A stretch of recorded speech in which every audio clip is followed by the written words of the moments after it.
il n'y a pas moyen de passer par Provins sans faire un petit détour par Longueville. Parce que là-bas, il y a un vestige magnifique de notre patrimoine industriel avec une sublime rotonde ferroviaire. Regardez, elle est derrière moi.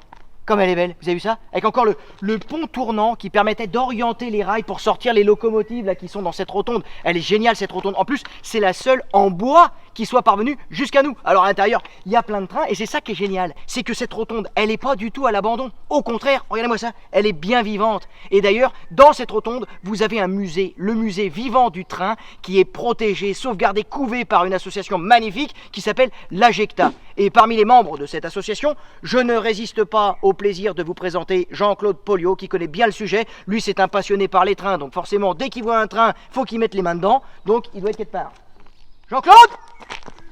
Ah, je l'ai vu, il est là-bas. Suivez-moi. Lui, c'est un passionné, il connaît bien le sujet. Il est mieux que moi. Jean-Claude! Oui. Ah! Laurent Deutsch! Ça va? Ça va. Jean-Claude Poliot, le voilà. Alors, j'étais en train de raconter un petit peu l'histoire de l'AGECTA et de ce musée. Ça s'est passé comment? Pourquoi ce lieu pour un musée? Déjà, au départ, l'association n'était pas ici. Elle a été créée par, on va dire, des 68 ans, en 1968. C'était pour sauvegarder, pour faire un chemin de fer touristique entre Florac et un village qui s'appelle La Madeleine. Ah ouais, dans le sud-ouest. Dans le sud-ouest, en Lozère. Et, par malheur, ils n'avaient pas vu que la voie de chemin de fer était préemptée par l'État pour pouvoir élargir la route. Ah oui, donc il a fallu trouver un autre site. Et comme c'était des Parisiens, ils ont cherché un site dans la région parisienne qui pouvait correspondre à accueillir des locomotives et des voitures de chemin de fer ou des wagons. Et ils ont trouvé ce lieu ici. Alors ce lieu, il faut le voir complètement à l'abandon. C'est-à-dire qu'il n'y a plus de fenêtres, les bois sont cassés. Ah, il n'y a plus les rideaux, il n'y a, a plus les rideaux, il n'y a plus rien. Et il n'y a pas de locomotive surtout. Et à l'époque, il n'y a pas de locomotive. La première locomotive qui est arrivée, elle est arrivée en 71. D'accord. Et donc, quand elles arrivent, les locomotives, c'est quoi? Vous mettez un peu de pouliche, vous l'illustrez? Elles sont en état de marche? Elle est arrivée comme ça, celle-là? En 71, il y avait encore des locomotives qui fonctionnaient. Donc l'association a acquis des locomotives qui fonctionnaient. Mais après 71, on va dire la dernière locomotive à vapeur, c'est 74-75. Donc après, c'était les locomotives à vapeur, elles étaient dans des casses de locomotives à vapeur, quoi. Elles étaient sur des voies. Et donc certains membres de l'association en ont racheté. Ça valait le prix d'une voiture d'occasion. Il faut vous dire qu'une locomotive qui fait 100 tonnes, elle coûtait 3-4 000 euros. Ah ouais, mais parce que la SNCF voulait s'en débarrasser. La SNCF voulait s'en débarrasser. Ça coûtait plus cher que ça ne rapportait, quoi. Donc, ça coûtait plus cher que ça rapportait. C'était facile à récupérer, à remettre en état. Alors les membres les ont acquis, bien sûr, les ont acquis pour une somme. Et puis après, certains ont été remis en état. Donc on a fait un choix. On a 3 locomotives actuellement qui fonctionnent à la vapeur et le reste est en musée. D'accord.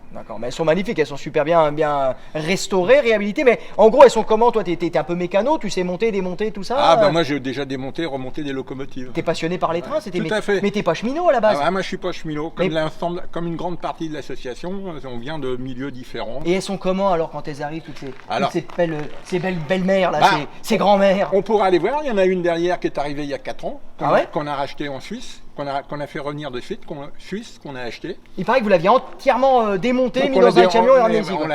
On l'avait démonté et remis dans un camion, dans 4 camions. Et regardez dans quel état elle est maintenant, les amis. Elle était complètement rouillée. Regardez ça. Elle était complètement remise en état. Après les petites mains de l'AGECTA, là, l'association, regarde ça. Jean-Claude, il a des mains de fée. Regarde un peu. Et donc elle est dans son jus d'origine, c'est-à-dire que c'était une locomotive qui bien souvent faisait Boulogne, Calais, Paris. Et elle est c'était la Compagnie du Nord à l'époque, et donc elle est dans la couleur d'origine de la Compagnie du Nord. Mais alors là, c'est le produit fini, hein, une fois que que les magiciens de l'AGECTA sont passés par là. Et avant, alors c'est comment? Avant, c'est un tas de rouille. Alors, est-ce qu'on en a un tas de rouille là? Pas loin, on peut aller voir. Eh c'est parti, on te suit. Là, forcément, elle est quand même beaucoup moins bien lustrée. Là, donc c'est le produit avant, là. Voilà, c'était une locomotive qui a été, pendant un long moment, elle a été, pendant plus de 10 ans, elle a été sur une place en pot de fleurs, qui a été reprise. Comment ça, genre en déco, quoi, sur un rond-point, quoi, la déco du rond-point. La déco du rond-point. Après, elle a été récupérée par une association suisse, et puis ils se sont aperçus qu'en fait, c'était un matériel français, et que ça faisait pas partie de leur patrimoine, donc on leur a racheté. D'accord, et c'est celle-là que tu as démontée entièrement et que tu as mis dans un camion. Voilà, on l'a démontée à plusieurs membres. On l'a démontée, elle était en 3 morceaux, c'est-à-dire, faut voir, il y avait le tender qui est là-bas, il y avait le châssis qui était là, et la chaudière, et les 3 étaient sur un camion, et il y avait un camion de pièces détachées. Et là, il y a combien de temps de travail à peu près? Ah, on compte pas les heures. Quand on est passionné, on compte pas les heures. Mais en gros, là, il y a 10-15 000 heures. Il y a 15 000 heures de boulot là. Pour la remettre en état. Ouais. Ah ouais, il y a du travail. Il y a du travail. Ah, et en plus, bon, c'est une locomotive où on a établi une souscription pour nous permettre, parce que ça a un coût. Hein. Même si nous sommes des bénévoles et que bon, notre temps n'est pas compté, mais il faut quand même acheter des pièces ou de la peinture, des choses comme ça, et ça, il faut l'acheter.